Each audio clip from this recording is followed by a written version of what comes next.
Uncut. Come on in, people. We got a great topic today, and I assure you that this is going to be a good topic. It's going to be a great topic. I tell you, I got a guest, couple of guests on. I got some things that I want to show, some screen showing. So come on in, come on in. I got my boy Marcus, a fellow activist, a photographer. I wouldn't really call him an activist, but he is out there. I call him the activist photographer. That's what I say. Is that better, Marcus? Yep. Okay, that's what I'll say. Okay, that's better. Come on in. Okay, I think I got Dr. Sanders going to join in on me too. Hold on, Dr. Sanders. Hey, How you doing? I got y'all on the panel, and I'm gonna tell you, we're gonna watch this. We're gonna wait for a few more people to come in, Dr. Sanders. I got Marcus too, so you guys are ready to talk. So okay, y'all gonna be in the league, so you ready to talk? okay. Yeah. I got the birthday lady with me today, y'all. Again, as usual. Dr. Sanders, listen, what I'm about to show you, you gonna go off. I already know you're gonna go off. I know you're gonna go off, Dr. Sanders. Because see, I mean, listen, this is live. Let me acknowledge some people that's coming in, people. All right, what we got in here? We got Princess JU. What's good? I see you. Is that how you pronounce that? Becca, I see you. Miss Beasley, I see you. I see you. All right, Jalen Alexis, I see you. I see you. Faithful sister there. Don Tillman, I see you. I got a couple of guests in the house, and we're gonna listen, we're gonna do it tonight. We're gonna do it tonight. Okay, let's see what I got on here. All right. All right. People come on in. If you don't follow me on Facebook, you definitely can follow me on YouTube, Martin G. Johnson. And we got a great topic tonight. Also, Dr. Sanders and Marcus, we're talking about there's a white Caucasian man that been arrested 47 times with some serious felonies, and he's out on bail again. So I don't want to hear that stuff. They letting criminals out and all that. And we're going to talk about at the end segment part of it. But first part, we're going to deal with this young 11-year-old young lady that got sex trafficking. She got it, and it's unbelievable, guys. It's unbelievable. It's unbelievable. Unbelievable. I'm going to show the screen, put it up there. Hold on, let me put it up there. Where I'm lost at. All right, let's see. Let's see. Show this screen, because people, this is real. I'm telling y'all, this is real. Come on in, people. This live uncut. I got a couple of guests. All right. Couple of guests. And bring the screen in. All right. All right. I'm going to screen share. Let's see. All right. Share screen. All right. Let's see. Can I bring it? Yes. Hold on. Bring sharing. Share screen. I think I already. Okay. I got one already. All right. All right. Oh, we got enough people coming on in? Yeah. Let me see how many people we got. Let's see. All right, I'm trying to get this screen on here, people. Once I get this screen, we ready to go. I'm working with this software. I got the phone lines open. Okay, all right, here we go. I got the phone lines open too. All right. I got Marcus. Okay. All right. All right, let me bring it on in. All right, this is the screen, y'all, that I'm about to bring up right here. Let me get the sound, the audio. And people, this is real. Dr. Sanders, we often talk about this a lot. Let's see. Mhm. 22 years 22 years old. Do you think she's in danger? She's in danger because she's not home. Police say they got information the pair went to Macon and are now headed to Texas. The parents want the public to keep an eye out for them. We ask that you guys pull cameras. If you have any contact, any videos, we are asking you to bring her back, because we're not going to stop. That's the plea from the parents of 11-year-old Raquela Briggs, who police say was taken from her home without permission. The parents say it was a 22-year-old man Raquela met who took her. I asked, where did she meet him? Internet. Instagram. Parents, we encourage you. Parents, check phones, check internet. You never know. The parents say Rakayla packed a bag and left home Monday. They say she deleted her social media accounts and isn't answering the phone. They say the man she is with has pictures of other minors on his social media accounts. 22 years He's 22 years old. Do you think she's in danger? She's in She's in danger because she's not home. Police say they got information the pair went to Macon and are now headed to Texas. The parents want the public to keep an eye out for them. We ask that you guys pull cameras. Keep playing. If you have any content, any videos, we are asking you to bring her back because we're not going to stop. That's the plea from the parents of 11-year-old Rakayla Briggs, who police say was taken from her home without permission. The parents say it was a 22-year-old man Rakayla met who took her. I asked, where did she meet him? Internet. Instagram. Parents, we encourage you. Parents, check phones, check internet. You never know. The parents say Rakayla packed a bag and left home Monday. They say she deleted her social media accounts and isn't answering the phone. They say the man she is with has pictures of other minors on his social media accounts. 22 years old. All right. All right, people. Let me cut the sound. Hold on. All right. All right. Let me cut the sound off on that and get back to us. All right, guys. I'm gonna let you guys talk. I mean, it's self-explanatory. Who want to go first? Dr. Sanders, Marcus. I mean, come on now. Yeah, I'm gonna let y'all talk. While we talk about something, go ahead.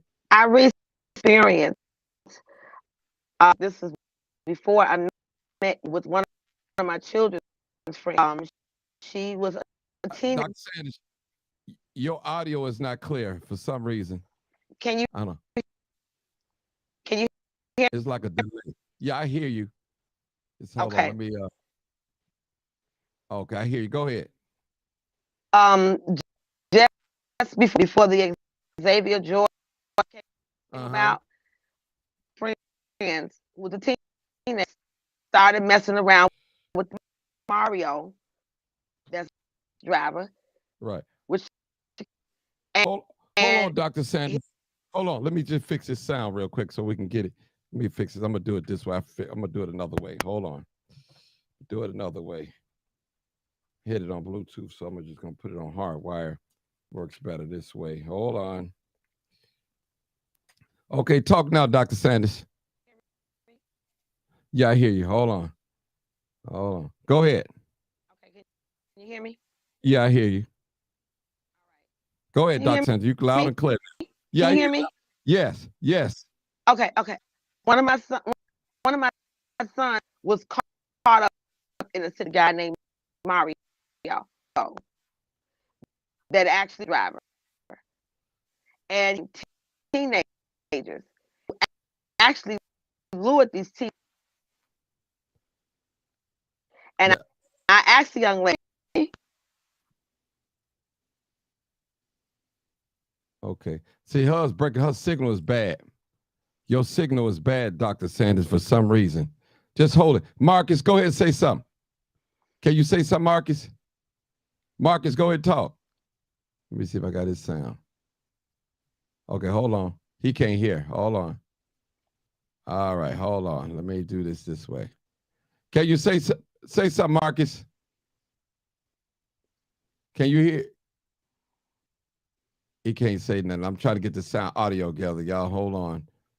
Hold on. Marcus, can you hear me? Hold on, I can't hear him. Hold on. Let me turn the volume up on this.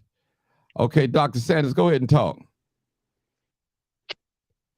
Okay, go ahead. I hear you. Go ahead, Dr. Sanders. Okay. Before I met you. You know what? Do me a favor. Can you try to talk without your headphone? Just put the phone up to your ear. See if it's the headphone. So you're on there. Because it's like a delay. I'm sorry, people. I'm sorry. We just want to get this sound because this is, we want to get it. We want to get the sound right. I'm so sorry, people. Now talk now. Let me see. Can you hear me? Yeah, that's much better. Okay. This is a case that was never with one of my children's friends who actually was messing with a teenager. He was 40 some age, if not older than her father. And his name is Mario, CTA driver, and he formulated girl crew. He lived. He had them doing things to him, and then this fool found a way to get a hand to take him to Shanghai, China. Mm. And they're messed up in the head. A bus driver was doing this. Ever became of that case. That's up in her head. 2-year-old to do this. Dr. Sanders, I hate to rain on your parade. You might have to call in because right now this sound is it's not it's killing us. So if you can call in on the phone, that'd be better. I want it. Yeah, it's killing us. Yeah, it's because it's like a delayed. I got a couple. Okay, you calling in now? Okay. Okay. Yeah. Yeah, I hear you. Okay, I got somebody else on call. Is that you, Marcus? Who's this? I got Dr. Sanders online. Okay, I got both. Okay, all right, Marcus. You could have just what you could do, Marcus. You could have still show your face and talk on the phone, but that's okay. Go ahead, Dr. Sanders. Dr. Sanders, you could have stayed on the phone. Go ahead. Go ahead, Dr. Sanders. Can you hear me now? Oh, I hear you loud and clear. Okay. So there was a case with a CTA bus driver here in Chicago named Mario that had a bunch of young girls. One of them would have to be my son's friend. And she was a teenager. How she met this fool on 95th Street as a bus driver, he lured her in all kind of ways. She called him her appointment. And he ended up creating some type of travel for these girls to go. Mm-hmm. Yeah, wow. He lived up north, CTA driver. And nobody ever said anything about that or created a case against him. I told her when we was discussing earlier, I said, you have no business with a 40-something-year-old man, the same age your father. And you're a teenager. Giving him a little money and whatnot, making, where she called him her appointment. And she was staying here. So after just a few months she was here, I told her, you got to go. I told her, you got to go. Her mom tried to get through to her. She wouldn't listen. This 22-year-old white boy that wants to decide to want to lure some black girls, what kind of punk is he? What kind of man is he? Because right now, I'm having a very bad day with white boys that want to act like that they have a problem with women their age. You want to pick with an 11-year-old? My oldest granddaughter is 12. He would be shocked. This is unacceptable. It's unacceptable. I'm being blatantly honest. I'm sick of the excuses that are made by these crazy people to sit here and lure these children. This girl done took down her social media page. Her people can't even find her, can't even navigationally track her down because of this fool getting all these girls. What the devil is wrong with him? Hmm. Wow. What's going on? Wow. All of these sorry men want to mess with girls. What can an 11-year-old? What are you trying to do? How much money is she worth at 11 years old? Hmm. And who are you selling them to? Let me say something, Dr. Sanders. Not only that, he had the 11-year-old girl. I think she's back at home now. He was 22 years old. So, hey, it's no age limit now with these young ladies that's selling their bodies, and these men, the escorts, whatever they want to call them, security guards or pimps or whatever they call them. What's some of your thoughts, Marcus, about this video that I showed you? Marcus, go ahead. It's sick. It's sick. Yeah, can you hear me? Yeah, I hear you loud and clear. Can you hear me? Yes, sir. Okay, loud and clear. Sick. Yes. It's flat out sick. But it's been going on for years. It's just now with social media, it's being uncovered. Just like police brutality was going on. This has been going on for quite some years. Older men going with younger girls. It's sick. I mean, we look at older women going with younger boys, and we say that's sick, but it's sick when you see men going with somebody else's daughter, and they might have. It's sick. It's a mental behavior. I don't understand it. Some people say a man gonna be a man. Well, excuse me, but a man, you can't say a man gonna be a man like you would say a dog gonna be a dog. A dog is an animal. A man is a human being. So we hold human beings to a higher standard than we do animals. And this is not being a man. This is not being a man. And shame on the black brothers that think that it's cool, but they do it all the time in the hood. They do it all the time. They call these girls GP girls. And if you can code what I'm saying, GP girls, that's what they call it. I need to know what that means. I'm slow. Little girl. Is that general purpose? I mean, I can't say it on your live. Okay, just think real hard. Okay, I'll think as real a man. Okay. They call them GP girls. Okay. Or should I say what? They call them that. Just like they call the boys who were trophies for the game. I mean, then you got these women selling their young girls out for sex for dope. I've heard stories like that. Well, and I'm like, whoa. Hey, Marcus, Dr. Sanders, when I heard this story, y'all, I could not believe it. And that young girl, 11 years old, she probably look every bit of 17 or 18. See, and I'm going to tell you, some older men, they're going to go by what the woman tell them. And they can know in their mind that this is a young baby, but she says she 18. I'm going to go, well, she says she 18. I tell you, when that penis get hard down there, boy, it can take you a long way. So it got a brain of its own. Yeah, it got a brain. Yeah, that's it, Marcus. Got a brain of its own. I tell you. And so Marcus, it says a GP girl is a girl who is not cute to the person who called them a GP. They say GP because it stands for a girl. Well, in the hood, it's something else. I can't. What's in say the hood? On his live. He can't say it on well, the I mean, they call him. I can't. You just think about it. You just put two and two together. Okay. What do a girl or a woman got in between your legs? Oh, good PUSSY. Okay. I got it now. It took me a minute. I'm a little slow. Duh. I got it. I was a little slow. Protocol. I have to follow on folks' lives. So. Yeah, but you also know they also got that as gay pride. But I learned that in England. Well, that's a new one. I was slow on that one. In the store, overhearing older men talk. Girl penis. Okay, girl penis. Oh, no, that ain't what I'm talking about, GP. But I know, you know, it's something else. But I got it. Yeah, I see it. Come on, Dr. Sanders, now. Come on, man. PUSSY. That's what he's talking about.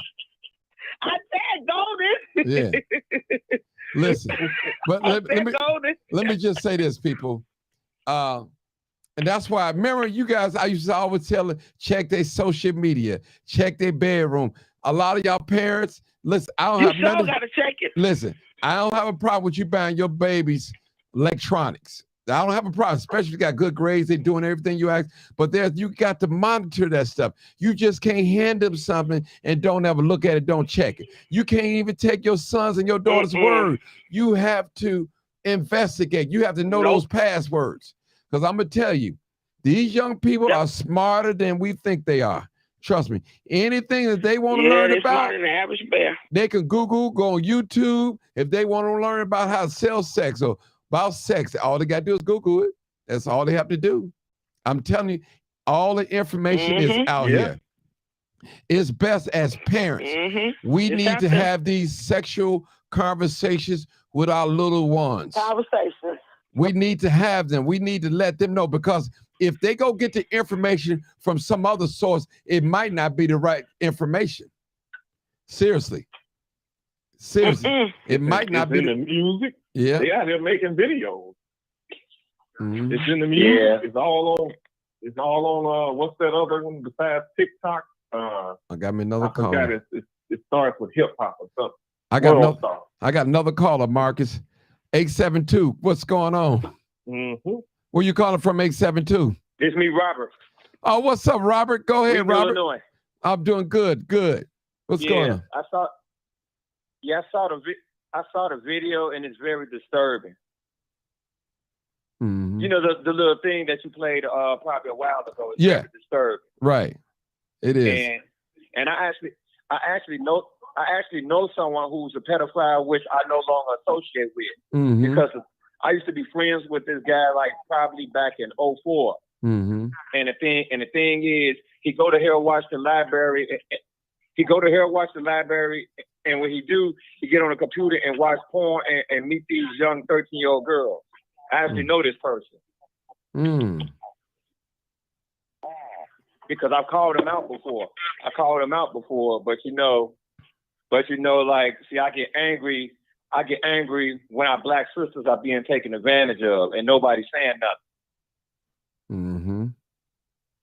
Well, it goes bigger than that. You got these white politicians out here behind closed doors. You got some of these political people buying these little girls. And they said, and he preached too. Yeah. Pedophiles coming all tight. Yeah. Be surprised because the police wrapped up in it. Yeah. So I mean, 11. He took this girl. When I saw the video, I'm like, wow. They said he took her to another 11. state. Somebody got something going in their background. Wow. I hear somebody.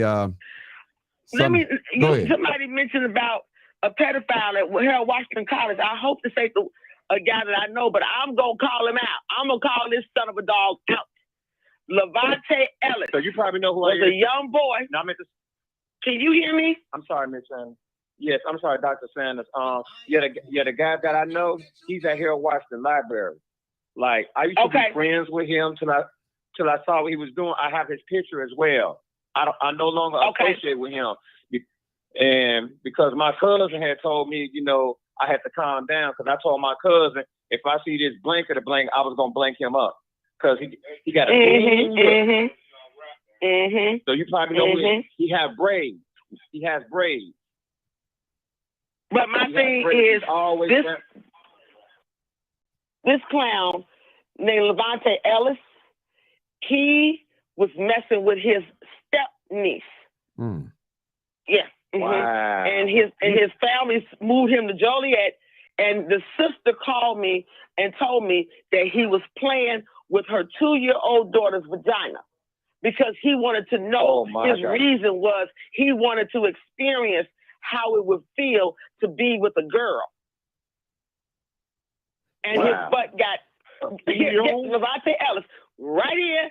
His sister was at one time good friends with my daughter. And then when we found out about him, his mother said this, and I quote, "He's a devil! He's a devil! He's a devil!" Well, didn't know that her son, he tapped somebody in her family more than once.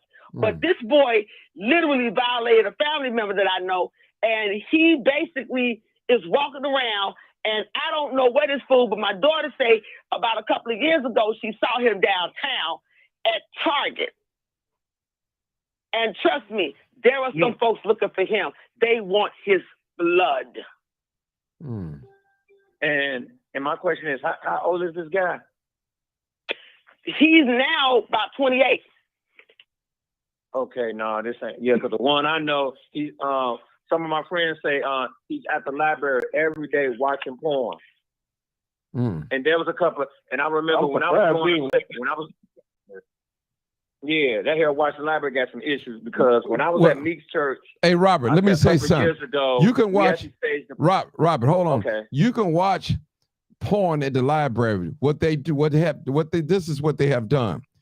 They have a children's section where the children at, and they have an adult section. So you can watch, it's public. You can just watch whatever you want, because at first they had a problem. So what they did, they broke it with small children in one area on the computer and adults in another area. So it's open, it's wide open. It's wide open.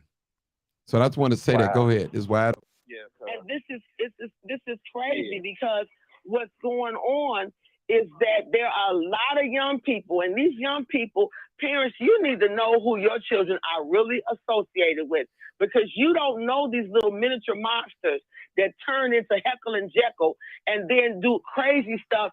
And they go on, and I said this before, Martin, on one of your shows, that the internet is the pride place to go. You're not going to go in the grocery store too much because you can't find nobody unless you snatch somebody's kid. But they go on the internet because it's open.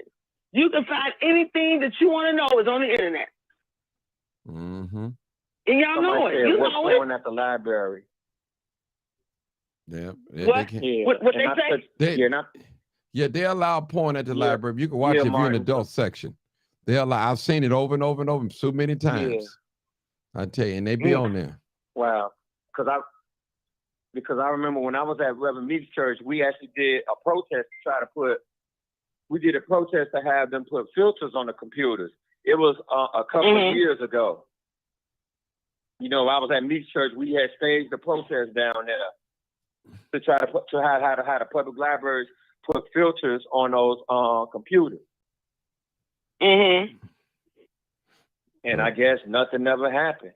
I mean, we did it was like 2004, I think it was. Mm-hmm. We had the church, we did. We went down there, we did a protest, walked around here watching libraries in 2004. It was in July of the summer. Right. I'm sorry, people. They might have did it in the children's section, but in the adult section, you an adult, and this being a free country, I just didn't think that a public library. Oh yeah, they do it. Public library would allow it, but I know schools, park districts don't allow it, even if you're an adult. They catch you looking at porn on the computer, they're gonna raise an issue. or college universities don't allow it either. You know. Yeah, I got another 11 years old. Yeah. And that's real talk, people. So I want to talk about that, and I just want to make parents aware. You have to monitor your young girls and boys too. You have to monitor. If you don't, this is what can happen. You know, this is what, because you have these perverts, they in their ear, they trying to persuade them to leave home. And I always say, young ladies, boys love when you don't listen to your parents. They love it. They love it when you run away because they don't know you don't want to go back home. And then you might have to sleep with his cousin, his friends, all of them. They're going to sell you. They're going to traffic you. That's what they're going to do, make money off you. That 22-year-old guy, what could he possibly do with 11-year-old but sell her body? That's it. Sell her. And don't get me wrong. That's all it is. And they're going to ruin her whole life and her world. She don't even know she being taken advantage of. Give her drugs, prostitute her. Yeah. Nope. Give her drugs and prostitute. Nope. Mm-hmm. Mm-hmm. Yeah. And the crazy part about it, they're brainwashed because they're programming them. They're worse than the gangbangers. You know, back in the day, they used to say, you know, gangs would take, you know, boys that was, you know, run away from home. Really? The sexual trade is ridiculously out of control. It's worse than the gangs. Yeah. And you move these girls from city to city, out of the country, state to state, on a high price. It's a market. It's worse than body parts. Well, they say sex sell. These are foreigners, sex traffickers. They're coming to our country. That's why, you know, I'm not prejudiced against anybody's culture or race. But we need to get rid of these Arabs, chicken the bird and fed out of our community. Because they won't do it in the white community. They won't do it. They will not rise up in the white community and steal a white child. They come to our community. They assess the areas. They watch when we go in and out of our homes. They watch what time we come home. They watch what time we leave our home. They follow the kids to school. And parents need to wake up. Because they won't do it in Hickory Hills, Palos, none of that. They won't do it.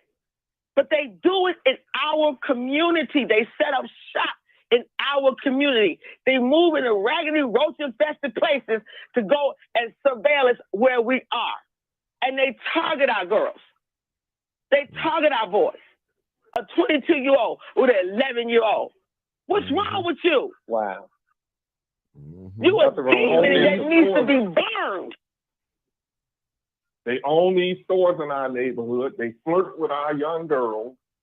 Our Yes, young girls flirt back with them. And the failure to that, some of the young girls' mothers be flirting back with them. These Arabs should never have been in our neighborhood.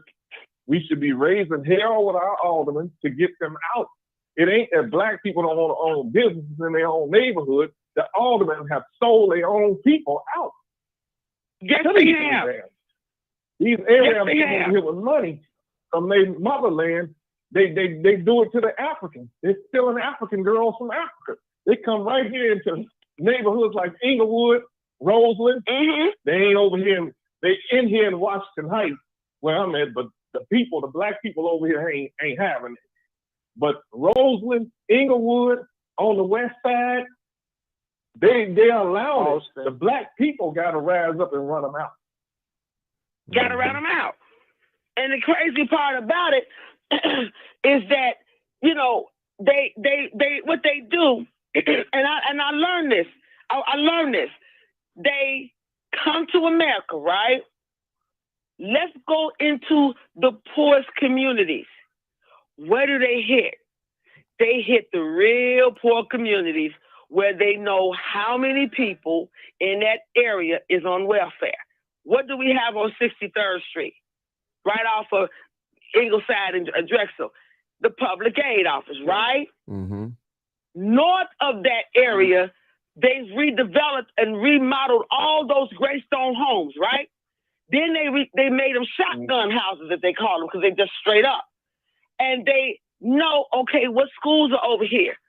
What areas over here? You know, affordable housing over here. They're getting ready to build a brand new affordable housing right there on 63rd, where City Sports is. They're getting ready to build a multi-unit apartment, market rent, Section 8 affordable housing. And you see where City Sports is. You see where the clothing store for men are. You see where the beauty supply store is. Now, Daly, the old man, he done died. His restaurant right there. Now you got Conscious Restaurant. Now you got the Blue Yoga over here. Now, they don't go to Evergreen or Oaklawn. Why don't y'all go to Evergreen or Oaklawn and sex with them little white kids? Not because the Chamber of Commerce, listen, the Chamber of Commerce, you got to go through the Chamber of Commerce in Beverly, Evergreen, and Oaklawn just to open up a business. They won't let you over there unless you pass through the Chamber of Commerce. That's right. And you know, Orland Park mayor literally said during the pandemic, he don't want no black folks on over there. He made that statement very well noted. They're sick of us going to Orland Park. They don't want us in Orland Park, but they're go to Orland Park Mall. You free to go. But you done janked up River Oaks Mall. You done made, what is that, Ford City Mall look like Herman Monster's area. So the thing about it, now you done went out there to Chicago Ridge, now you want to go to Orland. White folks don't want niggas in their neighborhood, and you keep trying to go somewhere and they don't want you there. So we should be trying to build in our own neighborhood. We want a River Oaks, we want a Ridge Mall. We should make that in our own neighborhood and kick these foreigners up out of here. These banks get these foreigners loans that come in here that they won't give the black loans. They won't give the black. Who you think Pangea is? Pangea Marcus is owned by foreigners. Right. And my family, Pangea. And I told him, and he's one of them black folks that don't know no better. Pangea is nice. I said, are you aware the city is suing Pangea? The city is suing them because they don't keep up their property. The city of Chicago is suing them. That's why they go in the tenant department stealing their stuff. Yep. Okay. Listen up, people. If you want to call in 872-299-0808, 872-297-6389. We're going to switch it up a little bit, but yet still on the same topic. We have this man, it's a Cook County man with 47 previous charges accused of crashing vehicle into Brookfield Zoo, fleeing the scene. Now, this is a white man now. Now, y'all know we hear black people say, Kim Foxx letting out these criminals. Now, you don't hear, now, if you go and read on this, you don't hear white people saying nothing about it now. They don't say anything about this. So I'm telling you, listen, they're not calling this guy a criminal at all. They're not calling him a criminal at all. At all. So it said an Oak Forest man who has been charged 47 times in the past with serious felonies has never been convicted. Now faces new felony charges. Christopher J. McGuire, 24, has been charged with aggravated fleeing and eluding, aggravated DUI, possession of cocaine, criminal damage to property, criminal trespassing to property, driving on a suspended driver's license, illegal transportation of alcohol, leaving the scene of an accident, reckless driving. I'm telling you, people, listen, all these are violations. Then this is when it happened. It said about 12:30 a.m. on December the 8th, McGuire was in his late model Hyundai and allegedly driving up to 100 miles through several communities. He also ran several red lights, police said. When McGuire approached the intersection of Gulf Field and First Avenue in Brookfield, his vehicle allegedly struck multiple fixed traffic devices and traffic lights. He then veered across all lanes of traffic and went airborne, police said. The vehicle crashed through and over the fence line at the Brookfield Zoo. McGuire then fled the scene of the crash and a male and a female passenger in the vehicle. Look at that. Both passengers were transported to an area hospital. The female passenger underwent several surgeries, for injuries sustained in the crash. McGuire was eventually found hiding on the Brookfield Zoo grounds, police said. He was taken to an area hospital where he was treated and released pending approval of criminal charges, police said. McGuire turned himself into Laos police custody Wednesday. While investigating, police determined that McGuire had 37 traffic arrests, 4 arrests for assault, 1 arrest for dangerous drugs, 1 for obstructing, 1 for damage to property, 2 liquor offenses, and 1 flight escape charge. According to the police, McGuire's blood alcohol count was twice over the limit. No court date have been announced yet in this case. And that's crazy, people. And this is what we're dealing with. That's crazy. So I don't want to hear you black people. White. And he white. And he white.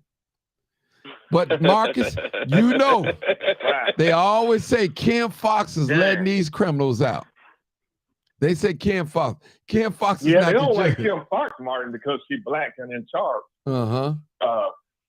So white folks look out for each other. And this is perfect illustration of how they look out for each other. Mm-hmm. They're not going to call their kids animals and thugs and none of that. Kids do just as worse as black kids do. But they control the media, so they put the cameras on our kids. They don't want the cameras on themselves. They don't want the world to see who they really are. But we know who they are. They're barbaric. They're savages. They call us the Let me ask you all something. If we call them something. Mm-hmm. Go ahead, Marcus. Wow. Go ahead, Marcus. If we call them something out of the ordinary, we wrong. But they call us black every day on the news. They call us black in public and monkeys. Mm-hmm. Mm-hmm. Now, let me ask you something. If we are people, if we are Americans, why are we being called black? Why are our kids being called black kids? Because they don't be on TV saying white kids did this, a white person did this. They say it first. Let me say something. Let me ask you something. Doc Sanders, before you go, let me just say this. First of all, anybody that understands law, Kim Fox do not arrest people. She do not let them out of jail. Kim Fox and they filed charges. That's what they do. Listen, it's the judge that released them. It's what you call pre-trial, people. It's not, it's before you go to trial. You have a right to a bond entry and pre-trial. Some of y'all don't know, you don't know law. You don't understand how the system works. Trust me, it's up to the judge whether or not to give you a bond and everything. It's not up to Kim Fox. It's not up to Kim Fox to tell them to keep you in jail. Kim Fox do not have a jail. The state's attorney don't have a jail. She's not over Cook County Jail. She's not over the judges. So y'all got to get that right now. Now listen, y'all listen to these white people that's slanging mud on Kim Fox. There's a pre-trial situation that's going on. When you get arrested, you go before a judge. That's called pre-trial. You looking for a bond or whatever. They're getting ready to change that. So I'm just letting you guys know that. So Kim Fox do not arrest people. She charged people. Then once she charged, they go before the judge. This is the charges that we found on this person. And it's up to the judge whether to give them house arrest or give them a bond or let them out of jail. And remember, in the court of a law, not a court of public opinion, you are innocent until proven guilty. Okay? It's a charge. Yeah. When you are charged with murder, you're not guilty of murder. They're getting the evidence. This is what you're being charged with. I just want to say that. Go ahead, Dr. Sanders. You're being charged. Right. I want to ask you all a question. Why is it that, and I just, because I don't see any white crimes that happen except on one network, Snap. But why do I always see For My Man and whatever have a lot of black people that are in jail on murder cases? Have you ever noticed that? Mm. Said it again. I missed it. On TV One. Mm-hmm. On TV One, they always show nothing but black men killing black women or a black woman killing a black man. Well, who's controlling these? Who's controlling these networks? That's why. TV One. Discovery Channel too. That's right. That's why. That's why. And Lifetime too. That's why. Always black on For My Man and whatever that other one they have, two of them on there. And I said, okay, why is it that I don't see no white? Now you may see some murder cases of a woman that snapped, a white woman that snapped on Snap, but I see it running, and it's like, so there are no white men killing no white women. Mm-hmm. Yeah. And then with the cases they show on Forensic channel, they'll be like 3 or 4 years, 5, 10 years old. You know, they show that for the cases of what I'm saying. So right. somebody said black stories are more juicy. Laugh out loud. I know you ain't black, bro. I know you ain't black saying that. But yeah. But hey, listen, let me just. But Martin, you tell the truth. Mm-hmm. Well, that's what we do. We tell the truth and shame the truth and shame the devil. Mm-hmm. That's what we do. And nobody wants to speak out about it because they're working for the same people that they're talking against. And they don't want to lose their material blessings. Yeah. So listen, everybody know that there's 2 judicial systems here in America, one white and one black. We know that. Come on now. Listen, if you go to this link, I guarantee you, in some of these links, you would not hear them white people say wrong is right. Right is right and wrong is wrong. You only hear black people say that when it comes to another black person. When it comes to theirs, they quiet. They'll throw up that thing, mental illness. This man been arrested 47 times. 47 times. Now, he wasn't convicted of none of them. And is he in jail? No, he's out. He's released. So wow. Don't talk about who he's paying off. Listen, let me just say that he got the complexion of of protection. Let me just say this. Just suppose that I had a gun case. Okay, I went to jail for a gun case, all right. And I go to pretrial, the judge give me house arrest, to the next court day, and I get caught with another gun while I'm on house arrest. Okay. The first thing they're going to say, well, the judge should have never let him out. But I was on pretrial. I wasn't found guilty yet. See, people don't understand how the law works. But only when a black person get in there that they can't control, that they can't buy out, they want to sling mud. They want to use the social media. They want to use the mainstream media to smear that person. Trust me. One thing I learned in this country, they don't want a black man or a black woman over them. They're going to find some type of flaws. They're going to disrespect your position because they feel like that you don't deserve that position. I'm just telling you, I got to tell the truth, people. I know some of y'all don't like this type of talk, but it's necessary. We need it. We need it, people. We need it. As long that might explain why crime. Go ahead, Marcus. Marcus. So that might explain. I've been saying it for the longest. Hello. Go ahead. Can you hear me? I hear you loud and clear. I've been saying it for the longest. That might explain why crime is so high in this city. They don't like the mayor. They don't like the state's attorney. They don't like the chief of police. They don't like the Cook County board president, because at the end of the day, all these people are black, and white people don't like to be working under black. They'd rather be in charge over you than to be answering to you. So that's why they're making it look so bad, and people are blaming Mayor Lori Lightfoot for this crime in this city. This crime been going on for decades in this city. Yeah. But when the police don't like certain people, they let it get out of hand.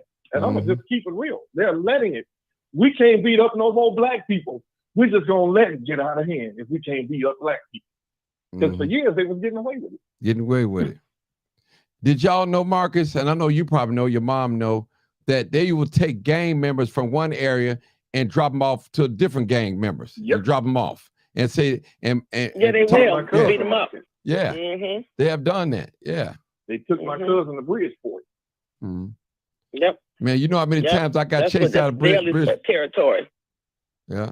You know how many times I got chased out of Bridgeport. Bridgeport was a type of neighborhood. It was a sundown neighborhood. You better not get caught after dark. Even when I'm going over to Cautious, going to a Sox game. Or San Francisco Road. Yeah. Yeah, you can't get. That's Mayor Daly's area. That's what Brighton area. Park too. Yeah. Yeah. Guys, we got another caller. I want to see what this caller got to say. 6112. Caller, where you calling from? Hey, caller. Chicago, South Side. Oh, that's the Reb, the barber. What's going on? Come on, give us what you thinking about, what you want to say, brother. Go ahead. Yeah, I was listening in. I was listening in on what a shame on that guy, the white guy, at the zoo. That's pretty funny. One thing I don't want to hear is, as I agree with you, Brother Johnson.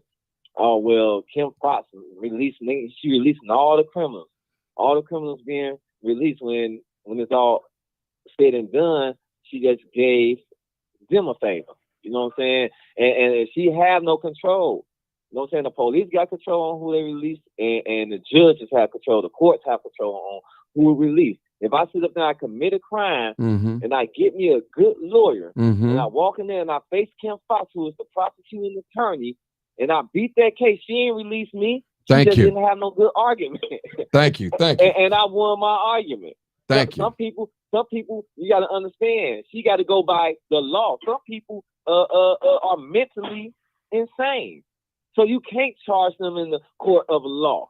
You know what I'm saying? That guy that sit up there and just had 37, you got white people that's mentally messed up too.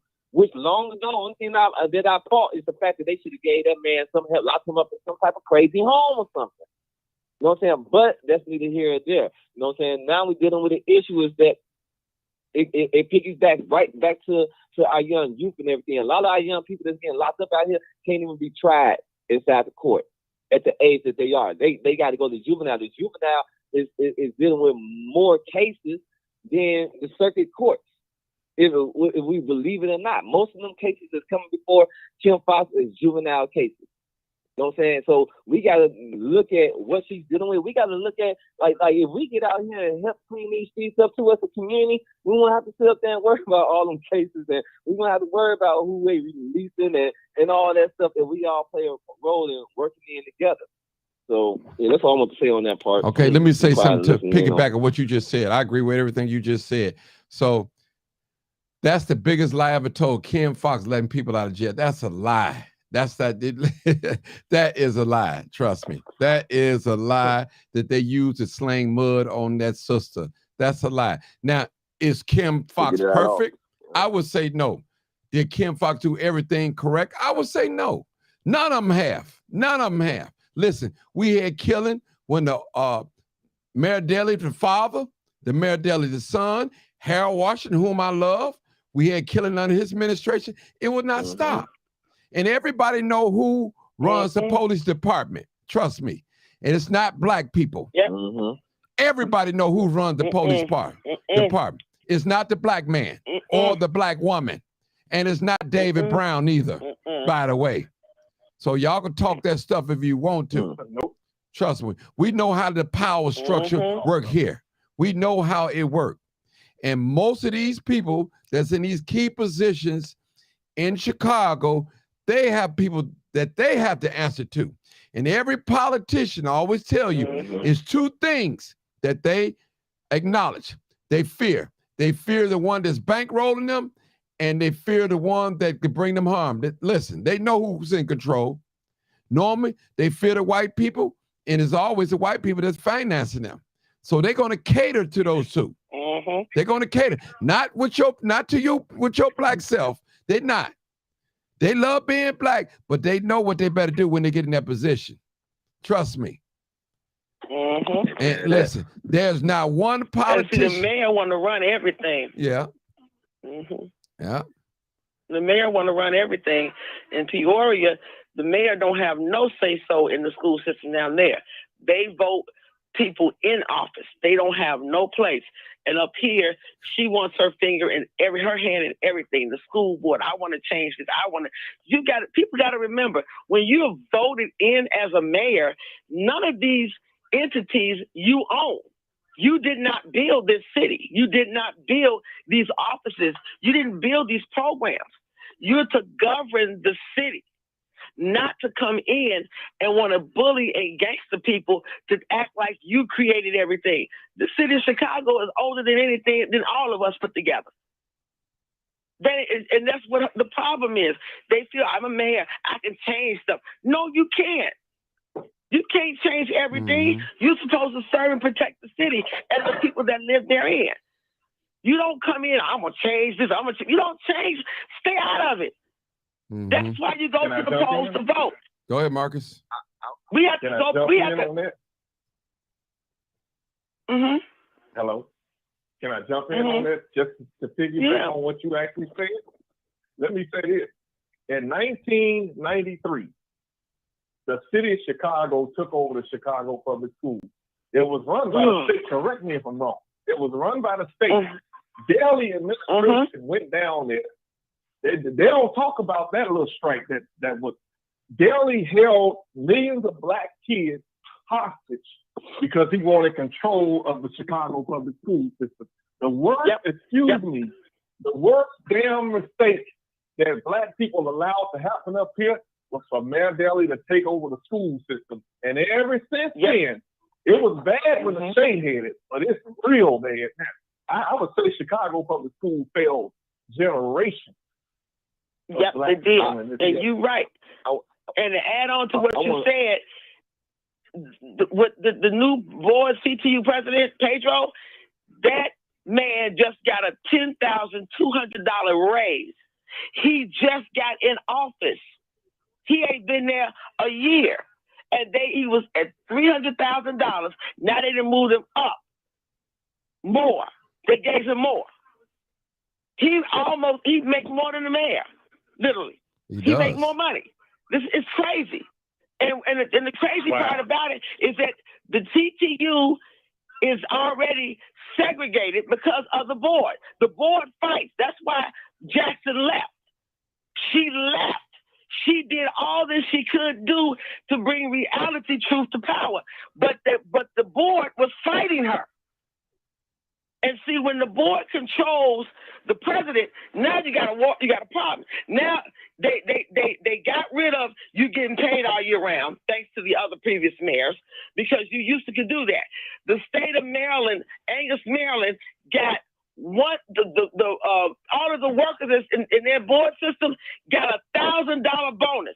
Peoria just got a $2,500 bonus for the teachers and $2,000 Christmas bonus for the workers. What did CPS get? Nothing. They treat their people like nothing. I promise you. Well, I tell you one thing, Dr. Sanders, and Kelly did that because he wanted to privatize. We need reparations. Yeah. You know, that reparation word is starting to be so watered down.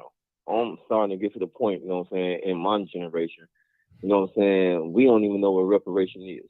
Honestly, the only thing, like our way of reparation, I mean, we define the word in our layman's terms of reparation is we go out there and take it. We don't know how to sit up there and go and ask nobody to give something that they ain't gonna give us anyway. So that word reparation is watered down, just like the name God has been watered down. It's like we watering things down. You know, the things that have power.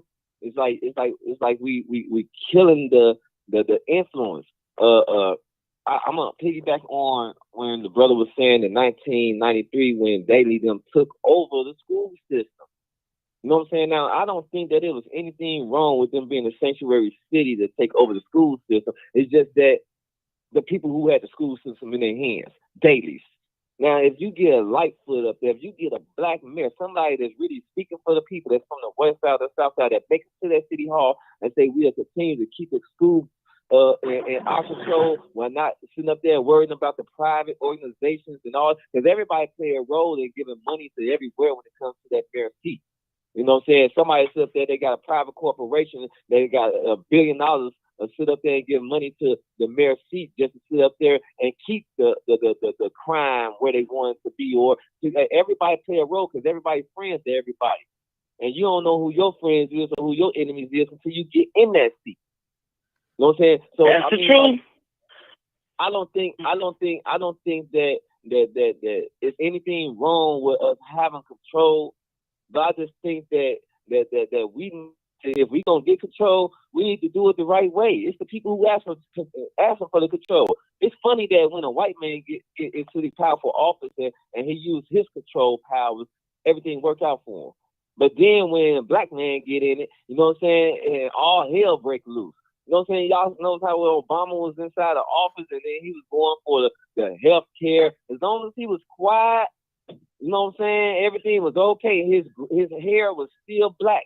But as soon as he started making noise, trying to sound a certain way, you know what I'm saying, for his people, his kind of people, his hair started turning gray. They started shooting down Trayvon Martin. They started doing every type of thing. And he couldn't do nothing about it because he ain't in control. And his people, everybody that was with him to get him in office, everybody shut up. Now let me throw this at you. Go ahead, honey. Go ahead, finish. Who? I would say some. Do you all remember Michael Scott? The people he rubbed hands with, and some people shut up because they wasn't really strong to begin with. You know what I'm saying? But we gotta stop them throwing rocks hiding our hand, screaming across the street and calling names, and then sit up there and being quiet like we ain't say nothing. If we gonna get inside this thing, we gonna fight. We gonna fight. When you get inside of a ring and you fight the whole 12 rounds until the fight stops, and then the judges are the ones that sit up there and they qualify the fight. But then when you in a war, you know what I'm saying, you fighting until the last man stands. And that's what we gotta get to the point right now. Because we get beaten on, but when we gonna sit up there and stand up and start fighting back? Like really fighting back. And that's what the difference between the generation today and the generation in the past. The generation in the past wasn't fighting back. It was yes, it was fear. But today, they gotta kill us because we fighting back. The only thing about it is that we haven't been taught how to fight back. You know what I'm saying? The old generation don't fight back. We get to fight back, don't know how to fight. You know what I'm saying? So we're still losing. Well, let me say this real quick. I'm gonna let Dr. Sanders. Let me fight for us. Ray, let me say something. Let me just say I gotta correct you on something. They did fight back. The older generation did fight back. That's what you're enjoying some of the things right now. They did fight back, bro. Trust me. They just dropped the ball on a lot of things. The civil rights movement did fight back. Okay. And we had a lot of revolts in here in America. But don't never say that we didn't fight back.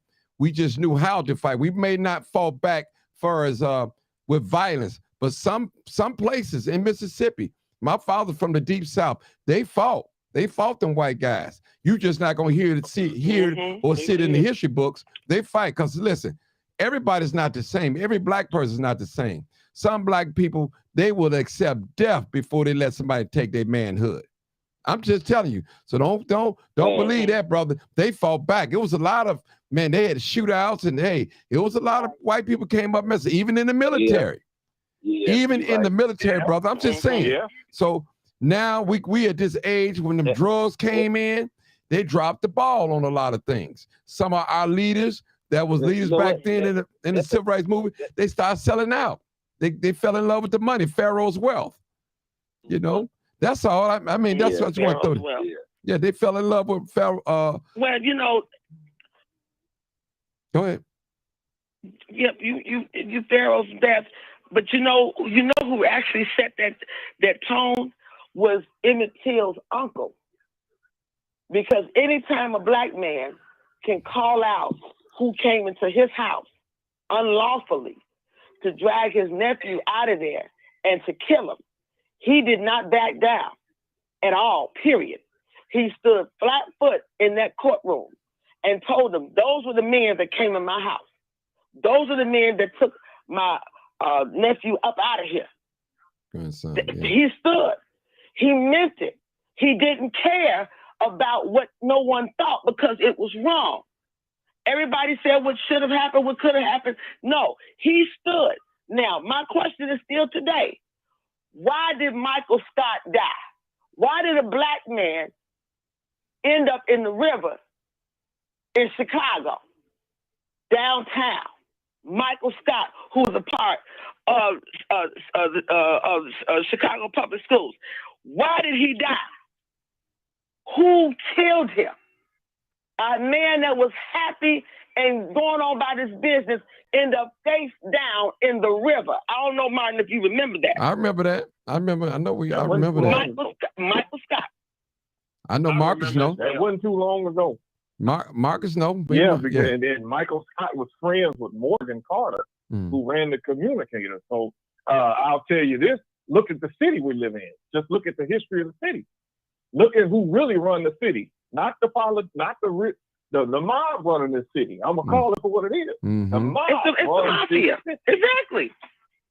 And you will be face down in the Chicago River if you don't do what the mob tell you to do. They don't give a damn about no kids' education. All they care about is no, they don't. Because if they cared, these kids wouldn't be out here dying right now. They control the police force. They control the mayor's office. They control all ratios of politics because they got the money and the muscle to make sure they get what they want. They run the unions. They got the construction jobs. I mean, look at the history of this city. The spirit of Al Capone ain't dead. It's alive and well. They control the flow of drugs as well. But black people are taking the rap for it. And another thing I want to point out to Rev, Daley went down there to take over the schools because he wanted to privatize the schools. It's money. It goes back to the mob. Don't give a damn about no black kids' education. No, it's all about money. Because the white kids ain't affected by it. Black kids are affected by it. And the truth be told, the Hispanic kids ain't affected by it. It's black kids who are affected by it. They tore down the project for money. They're bulldozing Inglewood. They got black people thinking that they care about them in Inglewood. They don't give a damn about black people in Inglewood. Because if they did, and Marcus, to add on to what you said, they built Robert Taylor to seclude the black people, to be in control. That's why they built the project. That's why they built the projects. Because they, right there at 44th and State Street, right across the street from Bishop Ford's church, they built the Robert Taylor that was controlling the black people. All of them, all the way from 44th Street, all the way down to 40th, where Robert's Temple, where they had Emmett Till's funeral at. They put They our regard people all of it, in the projects, Cabrini Green, the Ickies, the Hillets. They did all of that to control Black people, to kill their own self. That's just like putting all the snakes in the same pit together. That's what they did. Or lions and tigers in there together. Yeah, well, there you go. Another thing people forgot about Mandrake. There's a park named after the guy. Mandrake was also found in the river because he was going after the tobacco industry that was advertising to Black youth. Mm-hmm. And the billboard, with the billboard. Mm-hmm. He was going after their money. They'll kill you about their money. Mm-hmm. Mm-hmm. They will kill you about their money. I mean, all right. Hold on, people. I got a new call. Hell Washington's nephew. I got a new call. Hold on, Dr. Sanders. I'll let you talk. New caller. Where you calling from? Doliak's killed. Hold on, Dr. Sanders. New caller. Where you calling from? New caller. North Carolina. Hey, all right, then. I need you to cut down. North Carolina. Okay, listen. This is what I need you to do. I need you to make sure that Facebook is turned all the way down or off. Okay? And do not have your phone on speakerphone before you speak, okay? So we won't get a bad signal. Okay. Okay, that's better. Okay, I'm gonna let you. I'm calling you on my cell phone. Okay, that's good. That's okay. That's perfect. Okay. I'm calling you on my cell phone, not off of Facebook. Okay, good, great. But you could be on Facebook and on your cell phone at the same time too. You know that, don't you? Yeah. But anyway, okay. What do you want? I don't even like to talk over Facebook. Okay. I have 6 grandkids, and I have not seen my grandkids since my oldest daughter was murdered in 2020. Mm-hmm. My mother, my biological mother, has sex trafficked my 6 grandkids and sold them. And this is the 2020 murder of my daughter was the last murder. Because before her, there was my father in 2015. Before my father, there was my youngest daughter father. Excuse me, my oldest daughter father was in 2003. My youngest daughter's father was in 1996. My mother was working in the North Police Department as a police aide. So that was considered her family, as she told me. She stopped speaking to me from the age of 12. Me and my father raised me and my kids, basically, because both of their fathers was murdered. In my face, the 96 murder was in my face while I was pregnant with my child, which my mother was behind all of them, her and her North Police Department. And she stole my husband. They had a whole orgy with my husband. There's another lady that's playing me that my mother and them had signed off on that's collecting my father's death benefit that I originally signed for back in maybe 90. At his job that he worked for 25 years. They stole all his money. They had been stealing his money since he started the job. And when I found out, I didn't even tell him. I took him to the bank, and the bank manager told him that somebody had. They told the name, which was my sister, my biological sister, which is his daughter, had a joint bank account, another bank account hooked up to my father's bank account. Okay, ma'am. And they was taking his money. Ma'am. I got to stop you right here. Okay. Yes. What is it that you want us to do? I mean, you're in a whole different state. Okay, I'm trying to. This is all I wanted. This is all I'm trying to find out. I was trying to find out because my daughter been murdered since 2020. I've been calling trying to get information. What was the cause of death? They told me they don't even have a certified. What state did this happen at, ma'am? My mother put a halt. Ma'am, what state did this happen? Pennsylvania, Scranton, Pennsylvania. Okay. Scranton, Pennsylvania. Okay, Pennsylvania. Okay. Scranton, yes. Okay. So I don't want to be rude or anything like that. I mean, I hear you. It's no problem. Right. I hear you because I think you post something up there too. I did let it come When you across. if you can give me a call back when you can talk to me, I would appreciate that. Okay, then. All right. You don't have to talk to me right now. You can give me a call back when you have time. Okay. Perfect. Okay. I don't want to, I don't want to be. Thank you so much. I appreciate it. No problem. Thank you. I appreciate it. Just to talk, just to give my number to you. That's enough for me right now. Okay. So I'm very happy that. Thank you so much. You call me whenever you get a chance. Got you. All My right. name is Carol, by the way. Carol. Okay, Carol. Thank you. Thank you. All right, Miss Carol. All right. God bless you, Miss Carol. All right. I'm sorry, people. I didn't want to sound rude or nothing like that. It was, stirring. We do get off the subject sometimes, things like that, but she had a lot going on. A whole lot going on. Okay, Dr. We don't have any jurisdiction in the state of North Carolina. Right. But you was go ahead.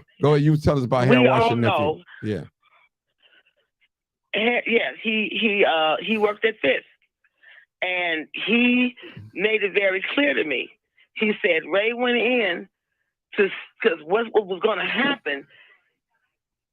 They were going to release the one that killed Harold Washington, but Ray went in and into court and put a silence to it because he did not want a war to start with the city of Chicago. It would have been a riot had it got leaked out because the Vidoliaks had their hand in that. Man, they have a whole lot of heart health issues. He was poisoned. They knew it. And the crazy part was that Ray did not want, and he's gone on, the city to turn into a war zone. Me personally, it should have probably been a war zone. It should have been one, I tell you. Because he was the only black man that was able to get some things done. Mm-hmm. He was in the short time he was here. And that was unfair. Mm-hmm.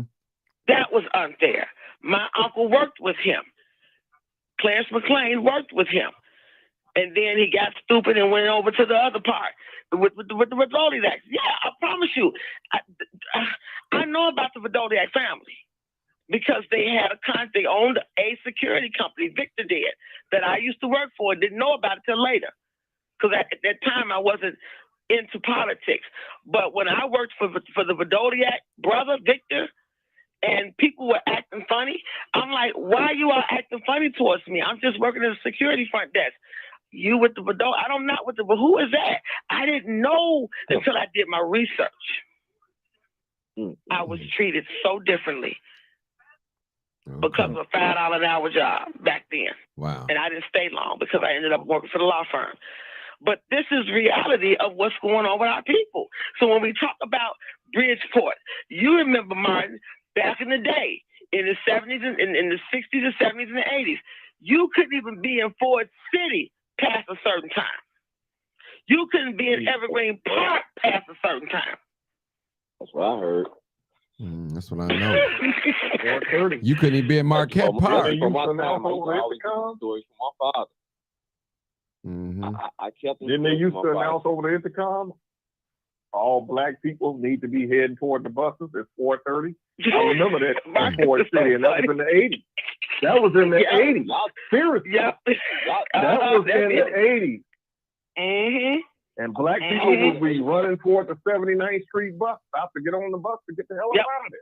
Because they were doing this in the 80s. They didn't stop until the 90s, until the mid-90s. Mm-hmm. The Klan was marching over in Marquette Park. I remember coming through there, driving, and I saw the Ku Klux Klan. That was like 92 or 93. Then looked up and seen a wave of people moving over that way. Now it's bad as hell over there, of course. But it wasn't too long ago. And the Mexicans over there. Yeah. Well, y'all know Chicago is the Mexicans over there. Chicago is a segregated city, so you know how it is. It is. But listen, people, we're gonna leave it right there. We're gonna leave it right here. We're gonna close out. If y'all want to say something, we'll give y'all a few minutes to talk, a couple of minutes to say something. I think we got our point out. So we can start with Marcus. My thing with the sex trafficking. Go ahead. But you cats and cowards that get off on taking little girls, luring little girls, and whatnot, you're going to get your justice. And you're going to piss off the wrong one or individuals that's going to get you. And when they get you, they're going to get you worse than what you do to these girls. You need to stop and leave these little girls alone. Leave these little boys alone. If you can't find a job, then find something else to do. Leave other people's children that you have nothing to do with alone. Because at the end of the day, you're gonna have to face judgment. But you're gonna catch the wrong one on a bad day. And they're gonna get you. And you're gonna be tortured just like you do with them children. You are a monster, and your mind is demonic. You're sick and you're twisted. How dare you mess with anybody's child? And mothers, as Martin said earlier in the show, you need to step up and teach your children when to say no, how to identify predators, how to love your children if you really love them. And fathers, you might be pissed off at the mama because of whatever y'all went through back in the day. Forget all that. Your children are being taken by animals who don't have a heart. But you walking around. You want to be known. You want to be heard. You want to be seen. But your children are dying at an early age, being molested. Where is Kiara Cole? I'm still trying to figure that one out. Where is she? The young lady that was found in the freezer. Who did it? The person that was the cause of Shanquella Robertson. Who did it? Who did it? Mm-hmm. I'm tired of seeing it. I'm tired of seeing it. I got 9 grandchildren, 9 of them. 5 girls and 4 boys. I promise you, do we need to go back to getting shotguns and blowing your head off to get the point across? Do we need to do it? Because you're going to piss somebody off. Mm-hmm. Whether it be an uncle, a cousin, or maybe a father, or a mother, or a granddaddy. Mm-hmm. And you're going to regret what you did. All right, we're going to hold it right there. Okay, go ahead, Marcus. You know, I want to say this. Parents, know who your daughters and sons are talking to. I want to say this to any young girls who's listening. Don't play with strangers. You know what I mean? Don't go getting in the car. I don't care how poor you is. Your life is worth more than any dollar. These older men will take advantage of you, and these young men will take advantage of you. Mm-hmm. Don't fall for the BS. And I would say to people who out in the street and see stuff like this going on, do not turn your ear or your eyes away. See and report. You're not a snitch. You're saving somebody's life. You may be the only one to see that person, and may be the only one that can rescue that person. Don't be afraid to stand up and do something. We got to take back control of our community. The government ain't going to do it. We got to do it. Nope. And that's all I got to say at this point. Okay. All right, Reb, I think you're the last one. 6-1. Yeah, I'm gonna say. Yeah, I'm gonna say this as being a young minister. On my at home, I have a bookshelf, and on the bottom bookshelf, like 4 levels. On the bottom bookshelf, I have a picture of Martin Luther King. Go to the 3rd shelf, got a picture of Harold Washington, first Black mayor of Chicago. 2nd shelf, you have the picture of Malcolm X. And then on the top shelf, I have a picture of my father's a gift that I got of a picture of him and me. Every day that I wake up and before I walk out the house, I see that bookshelf. I see in my vision them 4 levels of pictures and am inspired. You know what I'm saying? That when I walk out this door, you know what I'm saying, I have an obligation that I can meet to touch a young person's life, to help an elder, to give to someone that's less fortunate, to do whatever, and being just one man, but whatever inside of my power to do. You know, like Michael Jackson said, looking at the men in the mirror, judge myself, watch my attitude. You know what I'm saying? Before I go out, pray first before anything. You know what I'm saying? And I say all of this because we are dealing with a lot of sorrows today in these last days. We're dealing with many sorrows, things that we have no control of, but there's things that we do have control of. And when I hear us say, getting back our communities, getting back our communities is going to take a lot of work, because it's more than like the young girl that's being snatched up is not a young girl in her backyard, and a perpetrator is just in the backyard snatching the kids, or no longer just going up in the house and stealing them out the bedroom. No, that little girl was put out of a house, who grew up without a mother and a father figure, who had the streets to look at because a grandmother or an auntie or an addict, you know, there was something traumatized at home they couldn't bear. You know what I'm saying?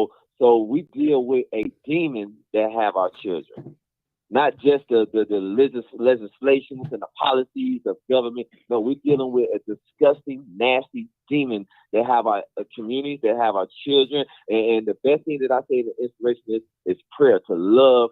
And what we was talking about, Mark, on Sunday, that's so important. The richness of prayer, love, caring for somebody, even if you don't know them, if they color your skin, know that you related to them somehow. And I'm inspired off that, because if we can do that enough to stop being focused so much on what the news show us, that this thing happened in the community, this bad thing happened, this bad thing happened, we gotta stump that down and sit up there and care and say, no, this is who we are. This is who we are in the midst of all that is happening. And God will take care of our enemy. Our enemy is the one that we can't fight against. Our enemy is this system that we can't seem to come up under the overwhelming or oppression of. And I just want to encourage everybody that's listening in with that, with the last words. We need prayer. We need more love from ourselves, knowing ourselves, studying ourselves, learning of ourselves, and just grabbing our children, even children that's not yours. You know what I'm saying? If you see somebody that look like they, grab them and just get to know them, see what they're going through, see how they day. If you got some in your pocket, you want, tell them, let me buy your lunch if they stand in line. Let me do it for you. You know what I'm saying? Yeah, I don't want nothing in return. Let's show more love, because that's what they see, mostly hate. All right, brother. We're going to end it right there. Right? And that outflow. Okay. All right, people. This is live, uncut, unedited. I'm not going to hold you guys long. I appreciate you guys. It's the second time I came live today. We had two subjects. Those that have missed this, we was talking about, first in the program, we was talking about the 11-year-old that left home and ran away with a 22-year-old man, and he took her from state to state. I'm hearing that she's back. Then the second part of the segment that we had was a 47-year-old white man from Oak Forest.